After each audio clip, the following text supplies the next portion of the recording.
I heard the screeching alarm pierce the night, and I looked over at the bright red 4 a.m. illuminated on the clock's screen. My head was groggy, and I struggled to remember why I had chosen to set the alarm for such a ridiculous hour. Slowly, I recalled my previous night's intention to get up early and sit for 20 minutes in meditation before my normal morning routine. I shuffled to the bathroom and took care of my morning ablutions. In 10 minutes, I was back in my bedroom sitting on my meditation cushion and ready to embark on a journey of daily meditation.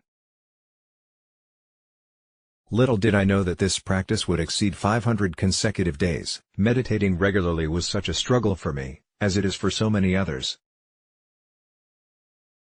I had 30 days in mind due to all these 30-day challenges that I often delete from my inbox. I picked 4 a.m. to ensure that there was enough time to do everything and still make it to work before 7 a.m.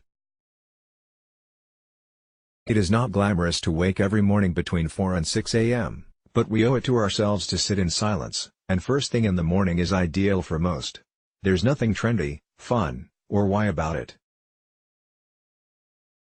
Meditation is sacred work. It is the deep practice that is necessary to rediscovering our authenticity, our true nature.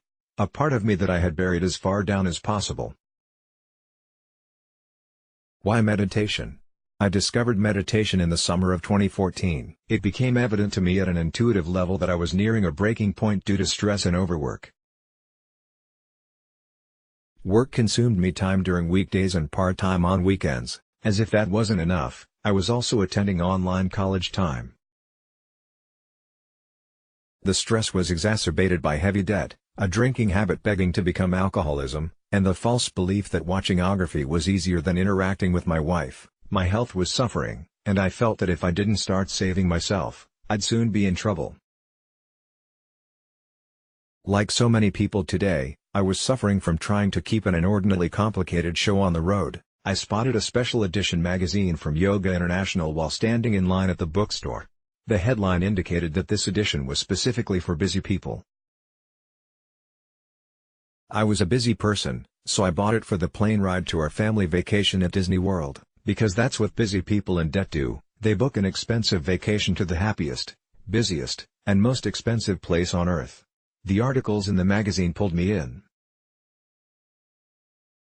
They were talking about my problems and how I can go about resolving them. In the following years, I continued learning about meditation through magazines, books, and the internet. Practicing yoga was also a newfound love, and for me the two practices became entwined. Sitting and meditating was sporadic and came in bursts, as it does for most people starting out. I'd learn about a new technique or style and then sit down to practice it for maybe a week or two. Without regularity, I quickly found myself restless with each new attempted meditation. Frustration was getting in the way of any noticeable progress.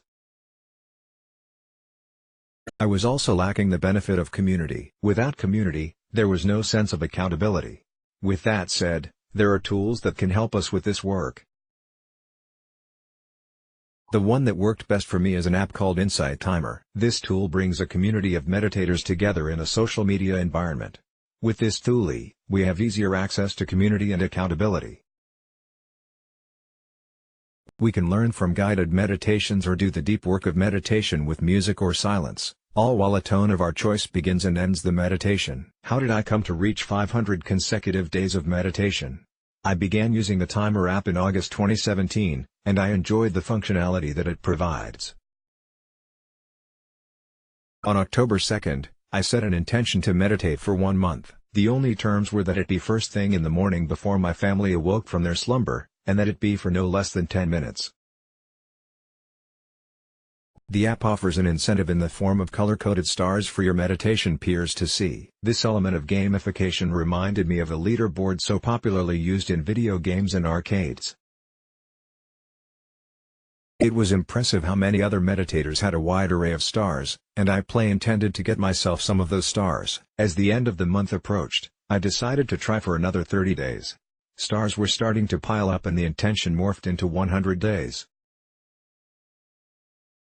I have no idea when meditation formed in my mind as a habit, but there was no denying that it had happened after I passed 100 straight days. As I approached the 1-year mark, there was such a great sense of accomplishment.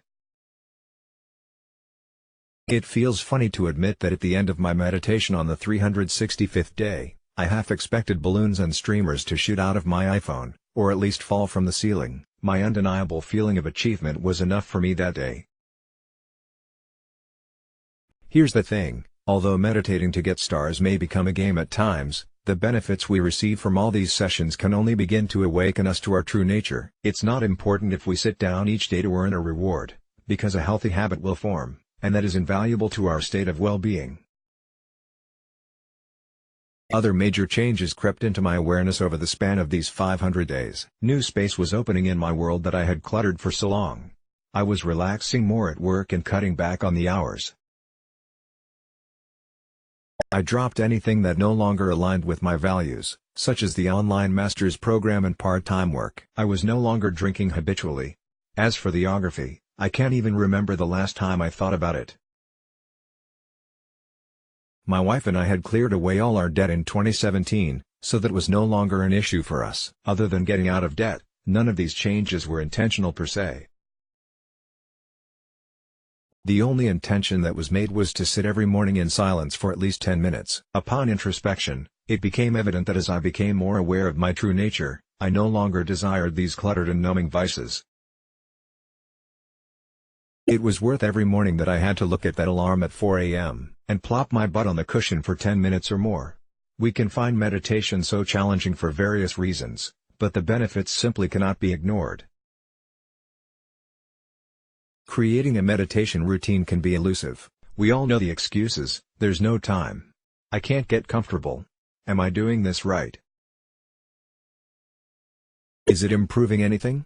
These are questions and issues that almost every single meditator I've ever talked to or learned from has dealt with in their own practice. It's common to us all. No journey isn't without its share of challenges.